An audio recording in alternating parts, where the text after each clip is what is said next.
This is the new Range Rover Sport, and it's a little bit like a Staffordshire Bull Terrier. You see, the full-fat Range Rover would be a British Bulldog, but the Sport, just like the Staffy, is smaller, lighter, more agile, a touch more aggressive, yet it's still quintessentially British. Now in this video I'm going to tell you everything you need to know about the Range Rover Sport, talk you around the exterior, show you the interior, try its technology, see how practical it is, and of course I'm going to take it for a drive, which will include launching it to see how quick it is from 0 to 60 miles an hour. Because I'm Matt Watson and you're watching Carwow. Oh, and if you haven't done so already, make sure you subscribe to this channel and hit the bell icon to turn your notifications on. That way you won't miss a single upload.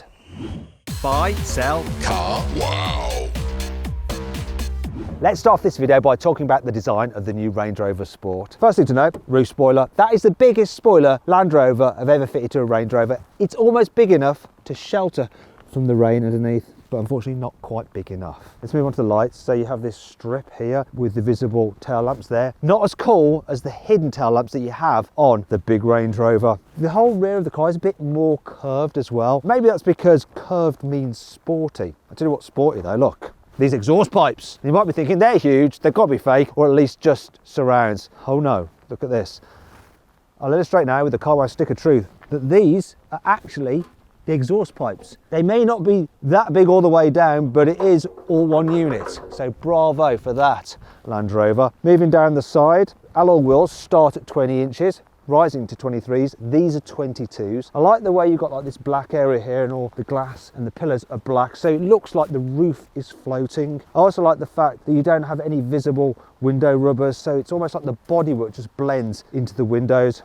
Really, really nice. What's not so nice are these plasticky bits here. If you're wondering what these bronze bits are, that's because this is a dynamic model and it adds a sportier flair to it. Anyway, at the front, once again, like the rear, it's just a bit more curvaceous than the big Range Rover. It's also less expensive. Starts from £80,000. Still rather expensive though. Now, if you want to just check out the latest prices on all the new cars, then click on the pop-out button there for the link in the description below to go to Carwow, and you can see what offers are available on a wide range of models. Also, you can sell your current car through Carwow. You just upload some photos, give a brief description, then our dealers will bid on your car. Basically, you can change your car just by using Carwow. Now, if you want to do that at a later date, just simply Google "Help Me Carwow" and my team and I will help you change your car. Now let's talk about the design of the new Range Rover Sport. So it looks very similar to the normal Range Rover, but there are a few bits and pieces that are different, such as the overall design of this centre console and then bits in the door cards as well. Quality compared to its competitors, very good, but it just doesn't feel quite as expensive as the bigger Range Rover, but then I guess it's not, is it? You do still have some cheap feeling bits and pieces like you do in the big Range Rover though, like those speakers here on the door tops and the plastic on the steering wheel. Tell you what I really like, these expensive feeling metal pedals for the gear selector. Oh, nice. You've also got the same infotainment system, but that's a good thing. So it's got haptic feedback so that when you press it, it clicks so you know that you've actually hit the right thing. And it's generally easy to use. There is a bit of lag to the screen, as you can see here. Look, oh well. But it's kind of like what you expect from most car systems. The graphics are nice and clear, then the colours are good, and it's curved, so that helps cut down the amount of reflections you get when you've got strong sunlight. I like that about it. Moving on to the digital driver's display, once again nice and clear. Now your climate control operation is separate from the main screen, most of it. The only thing is that you have to pull and push those buttons if you want to operate the fan or the heated seat. So when you're driving along, you're like, which one is it set on? I don't know. And then you turn something and you think it's the fan, but it's actually the heated seat, and then you have to look down and then put it to the right thing. You get the general idea, don't you? Tell you what I can't complain about though, the driving position. So you don't sit quite as on it as you do the big Range Rover, but it still feels higher up than other SUVs such as a Porsche Cayenne and a BMW X5, and I do like the seating position and the fact that everything is electrical. Yes, look at that. And like the big Range Rover, you do have these adjustable armrests. Very nice, clear, comfy driving position in this car. It's also very, very practical as well. So look under here, you have a deep storage space there. Under here, you've got some massive cup holders. So even if you've got like big flasks, they can fit in there. Oh. Also, they'll hold smaller bottles, though they do rattle about a bit. Moving on, there is more storage under here, and that's where your USB port is. I use the term in the singular fashion because I can only find one. Wait a minute, that can't be right, can it? I've missed something. What is it? Is it? Oh, I remember. There's a little handle on this cup holder tray. And slide that back and it gives you more storage and reveals two other USBs, a normal one and a USB-C. It's also revealed a pass for the M6 toll. Obviously the owner of this car goes on the M6 toll. I just want to say, while we're at it, a big thanks to SCC, who actually sourced this car for us from the owner. So thanks to them. I've also missed something else. Surely there's a 12-volt socket in this car, and I've missed it. Let me know where it is in the comments. Anyway, the door bins, they're a big size, but can they fit the flask? It's the flask of truth. And yeah, it fits. It fits. We knew it would. And then you've got 2 glove boxes. So there's the low glove box, the normal glove box, which is lined with felt so things don't rattle about.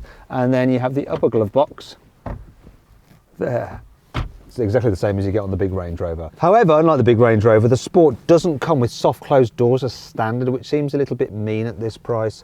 So if you don't spec them and you shut the door and you don't do it hard enough, you'll just be left like that. Look, it's not shut. If I was in the big Range Rover, it would have automatically shut that last bit for me. People who buy these kind of cars do now expect soft close. Now, if you actually want to see how much posher the big Range Rover is, then click on the pop-out banner up there for the link in the description below to watch my full in-depth video review of that car. The Range Rover Sport is built on the same platform as a normal Range Rover, and the wheelbase, which is the distance between the front and rear wheels, is the same, which means that rear knee room is the same as the bigger vehicle. So yeah, loads of rear knee room, that's good. Headroom's decent as well. I don't think it's quite as much as on a BMW X5, and if you want to see my full in-depth video review of that car, click on the pop-out banner up there or follow the link in the description below. I don't think the panoramic glass roof helps really, because it does just eat into head space a bit, but it's a worthy addition because it does make it feel brighter in the back than it otherwise would have been. And anyway, if you need more headroom, just recline the rear seats like that, and then you'll be fine. Speaking of comfort, I like the fact that you've got these big soft window ledges like that. Very good for just resting your arm on. It's just a shame that the rear windows do not go all the way down.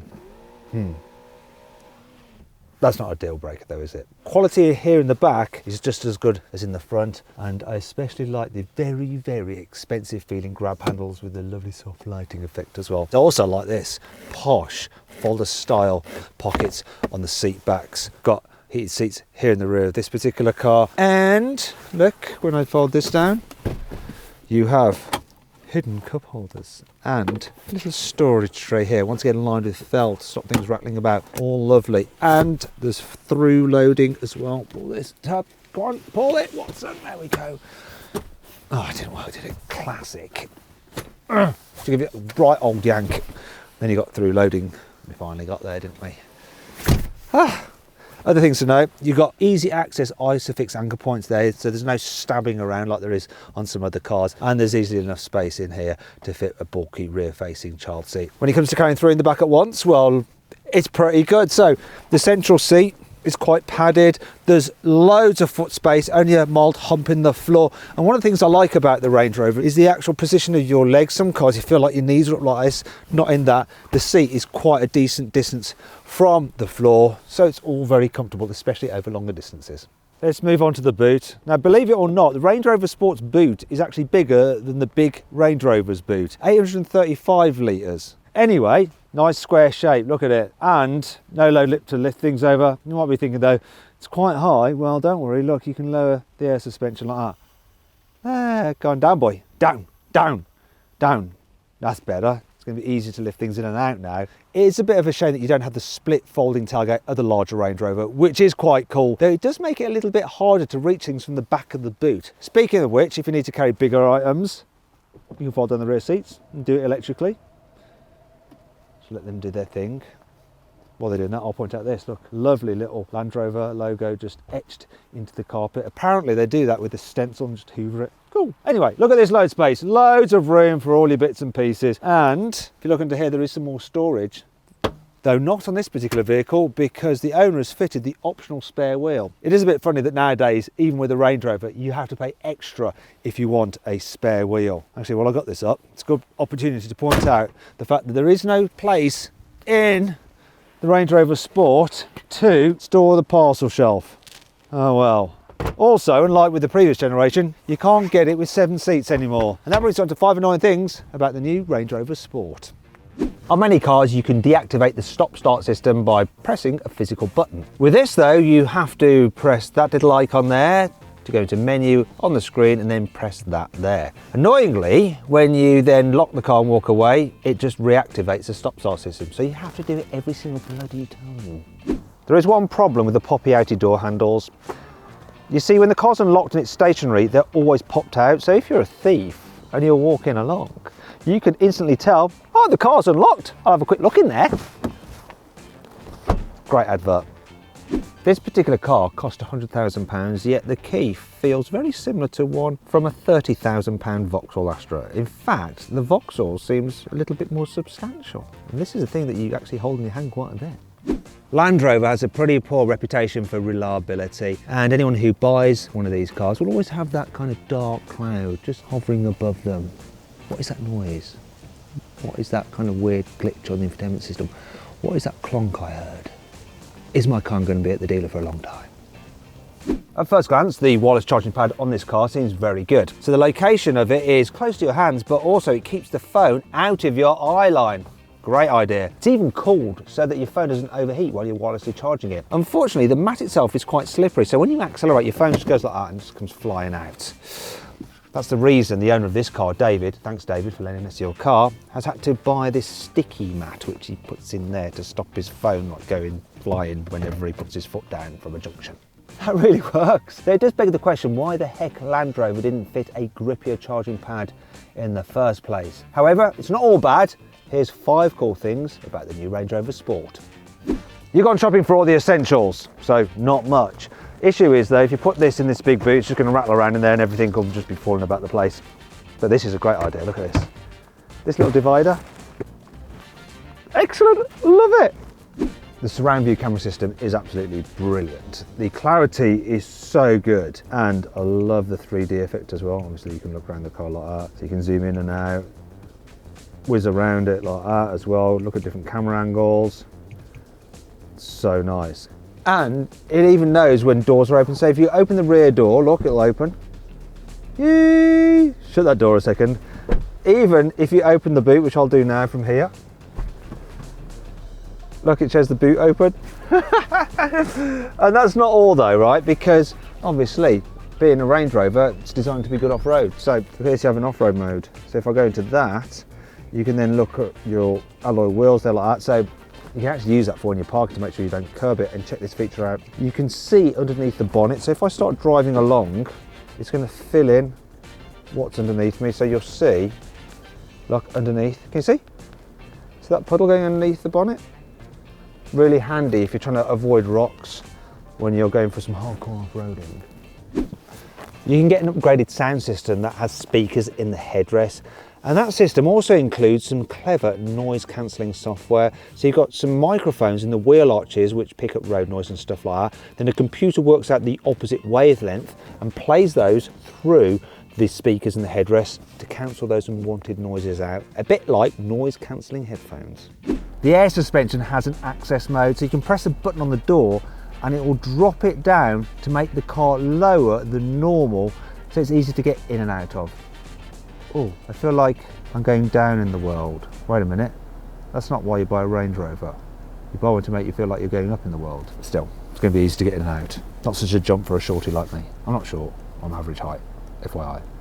This may be an SUV, but it's also a proper, serious off-roader. So you've got features such as 281mm of ground clearance. You have the ability to wade up to 900mm. Also, you have a special sensor which can see how deep the water is in front of you. Then there's the fact you've got a low range mode for the gearbox, and you've got a central locking diff and a rear locking diff, plus various off-road modes which you can just select and the car will do its thing.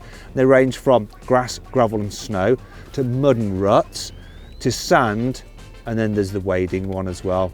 The car even has a cruise control system that works at off-road speeds.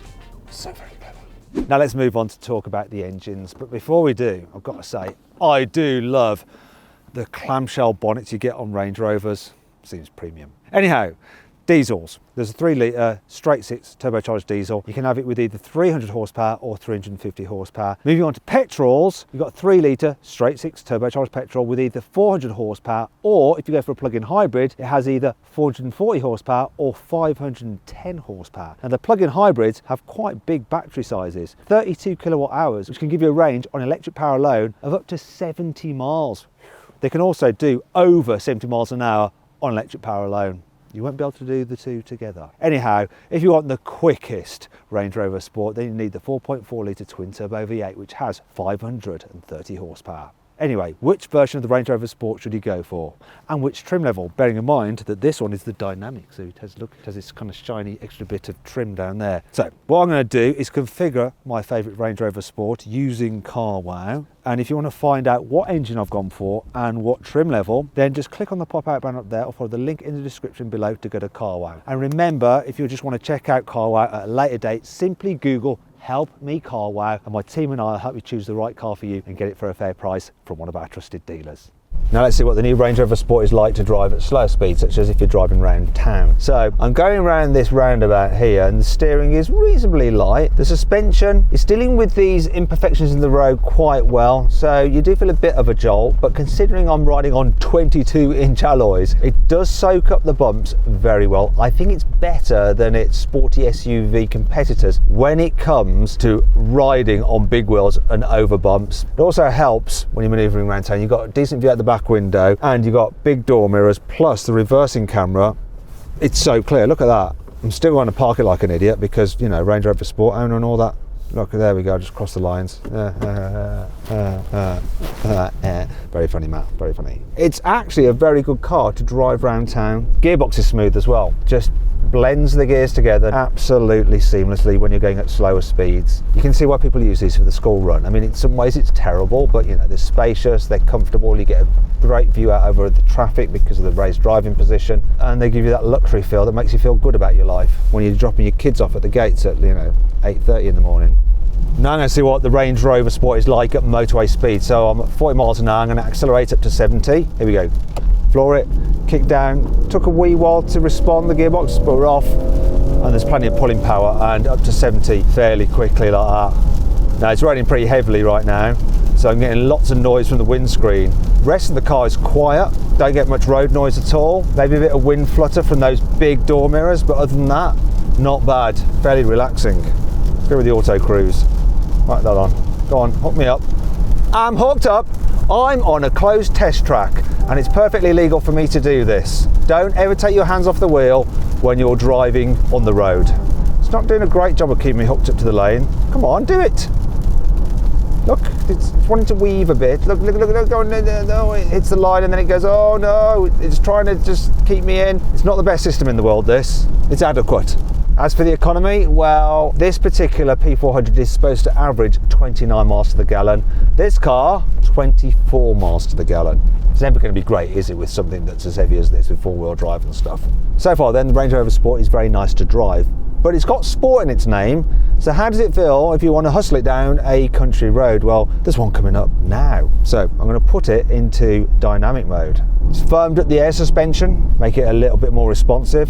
I'm going to go for sports mode for the gearbox as well and take control using the paddles. It's not the fastest gear changes, not like on a Porsche Cayenne.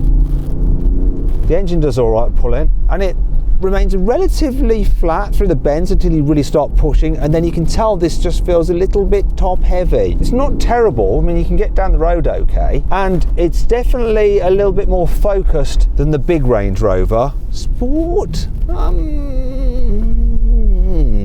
Sportier. They should call it the Range Rover Sportier. Yeah, it's adequate. The steering puts the car where you want it to go. It's confidence inspiring, but it's not what you'd call fun, and it's not what you'd really call sporty. If you want a proper sports utility vehicle, click on the pop-out banner in the top right hand corner of the screen to check out my video review of the Porsche Cayenne. That's a sporty sports utility vehicle. The new Range Rover Sport is supposed to do 0 to 60 in 5.7 seconds. I'm going to test it myself though. Here we go. The foot brake, floor the throttle. Dynamic launch activated. I am dynamically launching. Oh, bit of a jolty gear change. Right, so 0 to 60, 5.7 seconds. Let's press on. Doing the 0 to 100. What's it going to be? 14.29 in the quarter mile. 15.39. 0 to 60, bang on the money. It's fairly quick, this is. Now let's do a brake test. See how long it takes it to stop from 60 miles an hour. Here we go. Full emergency stop now. Don't skid into the barrier, Matthew. It's not your car. There's a lot of ABS. A lot of it. 44 metres. It is wet, but it just didn't feel that sorted on the braking. I was expecting, you know, about 38 metres, maybe 39. So then, what's my final verdict on the new Range Rover Sport? Should you avoid it? Should you consider it? Should you shortlist it? Or should you just go right ahead and buy it? Well, I reckon you should shortlist it. It is a really lovely vehicle. However, it's not quite as sporty as its German competitors, and it's not quite as lovely as its bigger brother, the Range Rover. In fact, I think if you bought one of these, you'd just be wishing you worked a bit harder so you could afford the bigger Range Rover. Anyway, I hope you all enjoyed the video. If you did, give it a like. Let me know if you agree with my verdict in the comments below. Click on those windows there for some more videos, and click on that box there to go to CarWow to sell your car. Just upload some photos, give a brief description, then our dealers will bid on your car. It's dead easy.